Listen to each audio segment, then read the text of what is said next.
Well, let me add my welcome this morning to those that have already welcomed you. As Jody said, I'm Sheriden. I'm the Associate Pastor for Children and Families here at New Vine, and I am delighted that I get the opportunity to share with you today in learning something from the master teacher, Jesus. Pretty awesome.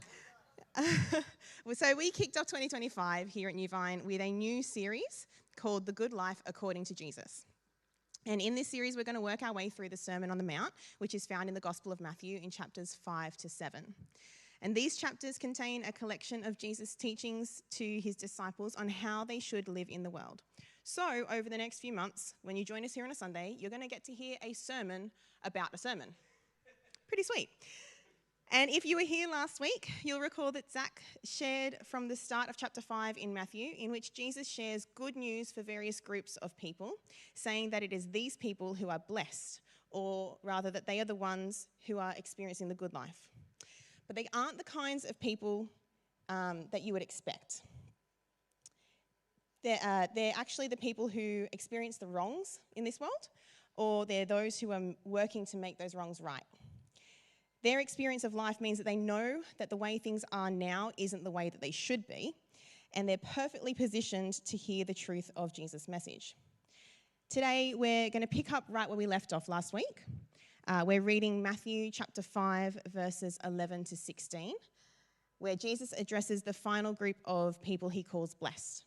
I'm going to invite Andrew up now to read this passage for us this morning.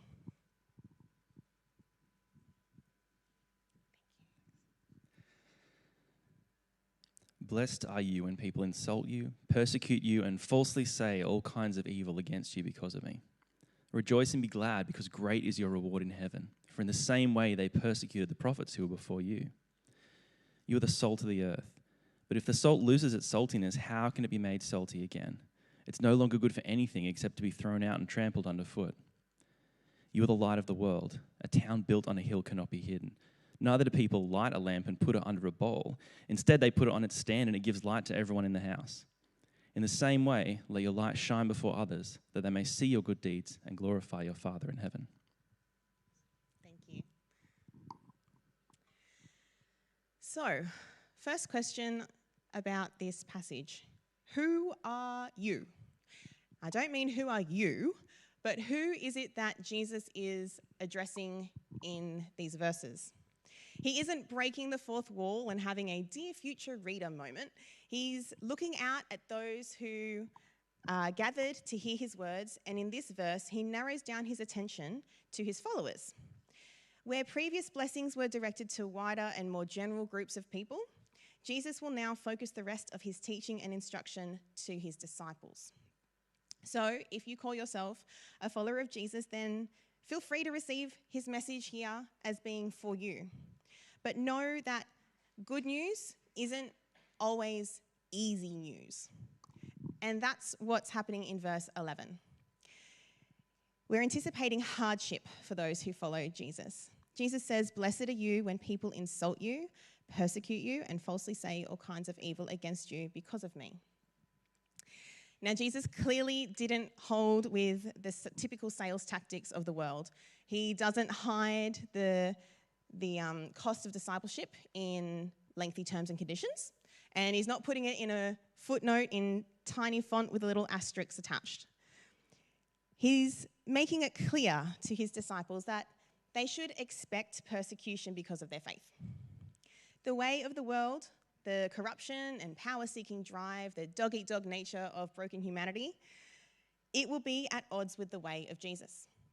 Those who have bought into the lie of the world will see the selflessness of Jesus and the humility that he teaches as a threat.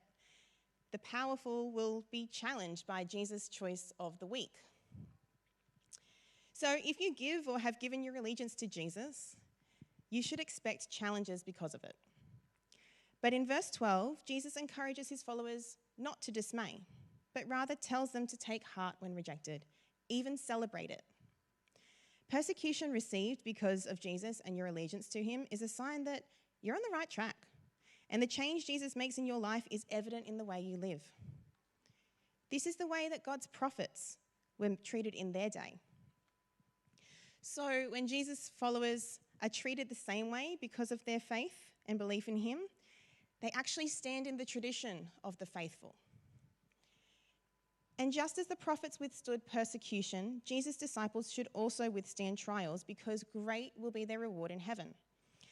This isn't a quid pro quo situation where Jesus says you should seek out abuse and oppression to earn a bigger bounty. But he does want his disciples to know that like those who were identified in the blessings we looked at last week, they too should remember to keep a future perspective in mind. When you shift your point of view from only seeing the current state of play and you respond to Jesus' message, then you will know that the reward of being in right standing with God, having a relationship with Jesus the Saviour, living out his teaching by putting the worth of others on equal footing with your own, well, these things far outweigh any prize that we could achieve if we submit to the broken way of the world. But it's not easy to know that you'll be at odds with others because of your faith. Not many people would readily receive this message without a feeling of dread or worry. There is a promise of reward, but it won't be experienced fully in the here and now. So, Jesus builds on the encouragement he's already given by describing the unique identity of his disciples that they receive in him and the role they will play in the world. He employs two metaphors in the following verses, that of salt and light. The picture of discipleship Jesus creates is one of positive and far-reaching impact. And positioned immediately after the warning about opposition, the following verses serve as a call to action despite danger. The scholar Jonathan Pennington likens the function of these verses to a mother bird teaching its young how to fly. There's only one way to leave the nest, and there's a risk of injury, which is frightening. So what does a mother bird usually do? Gives the baby birds a gentle push out of the nest. So verses 13 to 16, we find an encouraging push from Jesus. First he says, "You are the salt of the earth." Now, I can't be alone in this. Who here has made the horrible cooking mistake of putting salt into a recipe where you were meant to add sugar?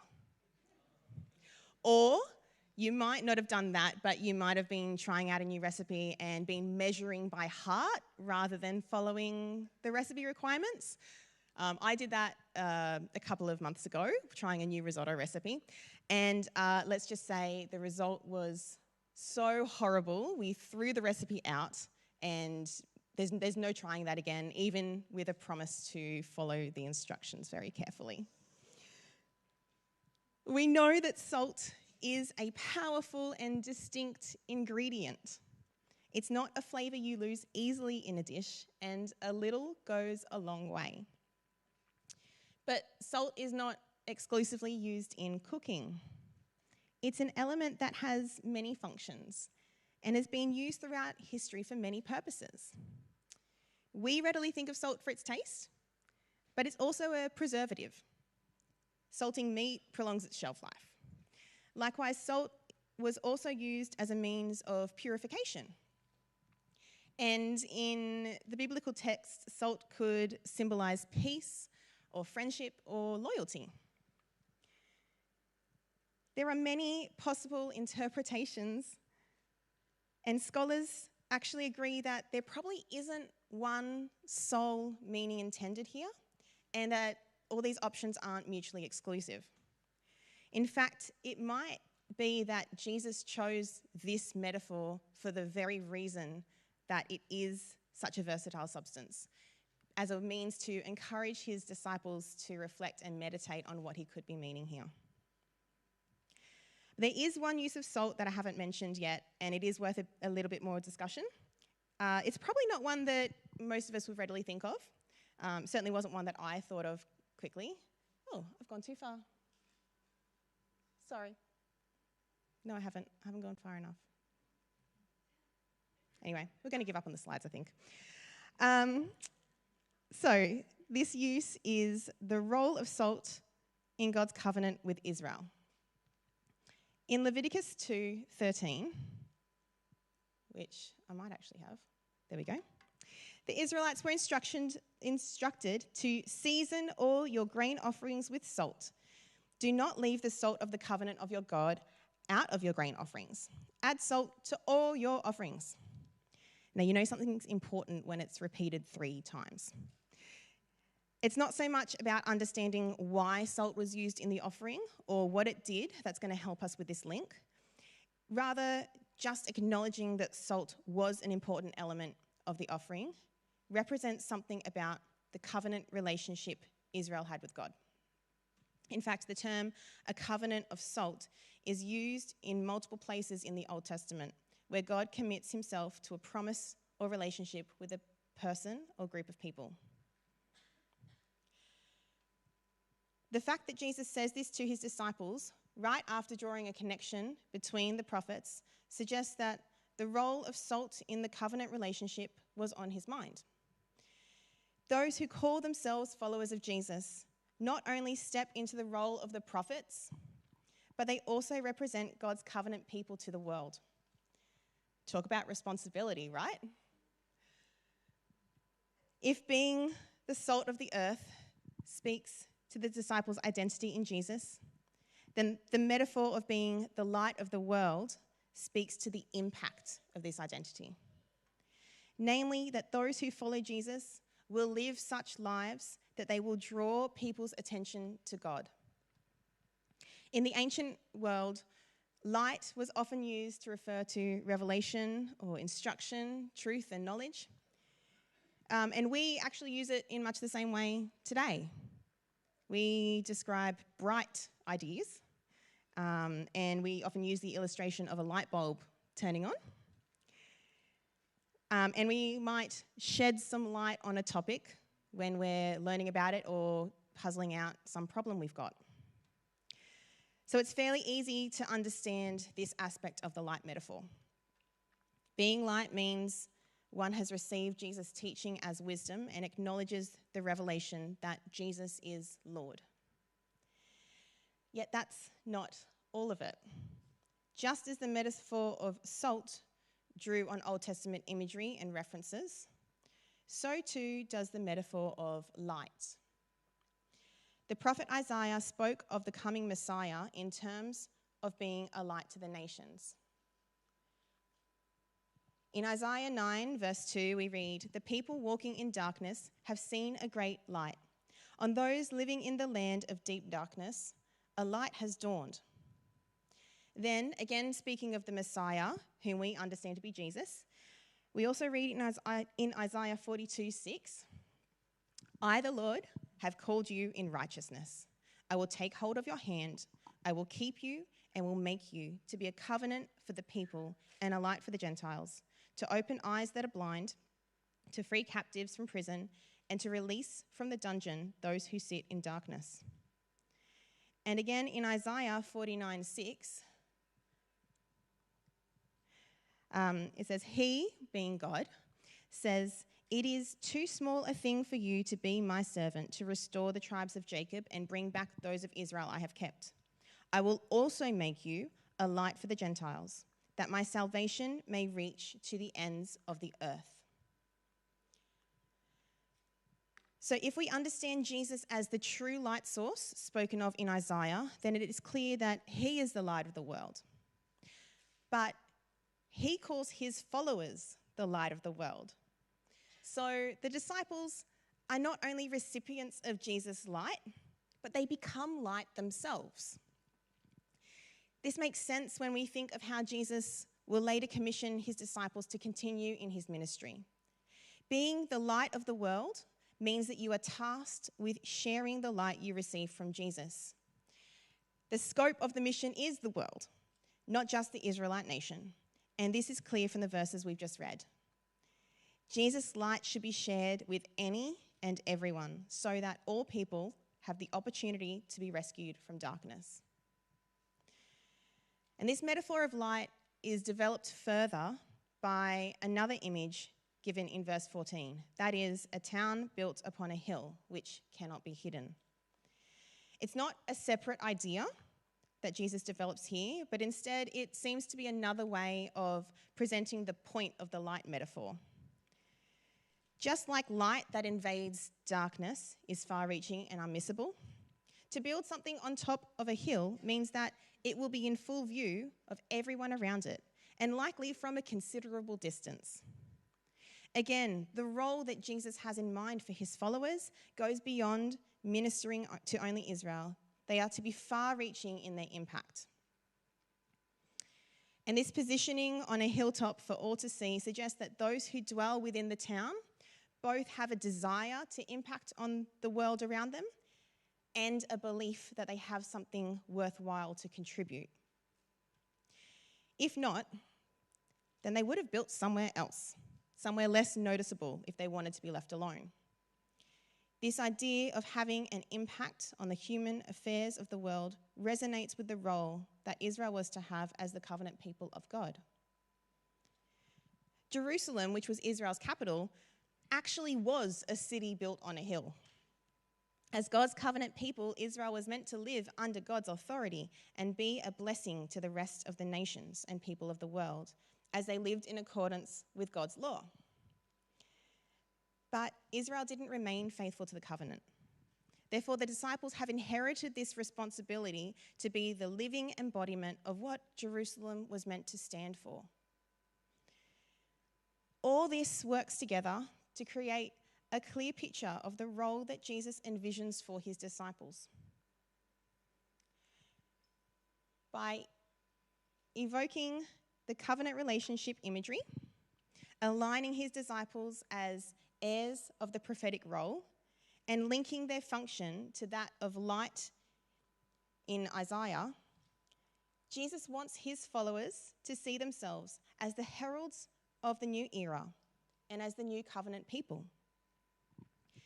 They are to be agents of redemption, as the scholar Scott McKnight puts it, not because they have redemptive powers in and of themselves, but because they have been redeemed through Jesus and are commissioned to follow in his footsteps. They are shown the way to live out that redemption in his teachings. But it isn't a select few who are called to this function. Jesus gives this role to every person who chooses to follow him. In fact, it's part of the identity. You can't be a follower of Jesus and not be a herald of good news. This is the point Jesus is making when he talks about salt becoming unsalty, or a light that is hidden in darkness, and a hilltop town that's concealed. None of these situations make logical sense. It's absurd to question the ways in which salt might lose its saltiness, because salt that isn't salty isn't salt. Likewise, a light that shines no light stops being a light and therefore can't be called a light. Does it make sense? It makes sense because it doesn't make sense, actually. Jesus is driving home the point that this identity is bestowed upon his disciples when they choose to follow him. It's not an optional extra to discipleship or something that one earns. It's actually the very definition of discipleship. To love and follow Jesus is to be salt and light in the world, because this love will inevitably transform the way we live and who we are. And that difference will be noticeable to those around us, because it stands in stark contrast with what the world endorses. This distinct identity and the inevitable outworking of our love in Jesus is exactly why we should expect persecution as a guaranteed. Therefore, in verse 16, Jesus says, "Let your light shine before others, that they may see your good deeds and glorify your Father in heaven." Now, if you've read through the Sermon on the Mount before, you might be wondering about this verse and feeling a little tension between what Jesus says here and his command in Matthew chapter 6, verse 1, where he says, "Be careful not to practice your righteousness in front of others to be seen by them. If you do, you will have no reward from the Father in heaven." Don't worry, it's not a catch-22 situation here. There is a critical difference between the motives in these verses. It all comes down to the following question: who are you working for? Do you desire recognition from people or from God? If you want the attention of others and their praise, then that is the reward you will get. But planning to behave more pious around people so that they think highly of you isn't the way Jesus wants his followers to act. He wants them to keep their eyes focused on him and their hearts desiring relationship and connection with God. Jesus desires that the wrongs of the world be made right and those who suffer receive relief. Therefore, his followers will also pursue this goal. So if you act out of a love for Jesus and a desire to live in a way that is in alignment with his teaching, then there is no need to hide. In fact, you won't be able to hide it. A heart that belongs to Jesus will seek out ways to continue his work and share his love with those around them. This is the kind of life Jesus will go on to discuss throughout the Sermon on the Mount: how to live righteously among others. That is, when we talk about righteousness, we're talking about being in right relationship with others and right-making actions. Remember that those, Jesus says, live the good life are those who have experienced the broken state of the world and know it to be exactly that. Instead of striving for power and authority, the way of Jesus means letting go of our desire or yearning for control and status. We are given a different kind of influence, one displayed through humility and seeking the good of others so that they might experience Jesus' goodness. We're going to wrap up our time together this morning by sharing in communion. For those unfamiliar with communion, this is something we do as an act of remembrance and thanksgiving to Jesus for what he has done for our salvation. This tradition was started by Jesus at the Last Supper, where he broke bread and drank wine with his disciples. And these elements were and are symbolic of Jesus' broken body and blood poured out on the cross to atone for the sins of our broken world. As we take communion today, as you reflect on the calling of Jesus, you can eat and drink in your own time. You might like to spend some time in prayer with someone nearby, or simply take a moment for quiet contemplation. As the band come up now to lead us in communion and a time of worship, I'd like to share one final passage from the prophet Isaiah. It's a song of praise to God for his goodness and deliverance from suffering and sin. It comes from Isaiah 12, verses 2 to 5. Surely God is my salvation. I will trust and not be afraid. The Lord himself is my strength and my defense. He has become my salvation. With joy you will draw water from the wells of salvation. In that day you will say, give praise to the Lord. Proclaim his name. Make known among the nations what he has done, and proclaim that his name is exalted. Sing to the Lord, for he has done glorious things. Let this be known to all the world.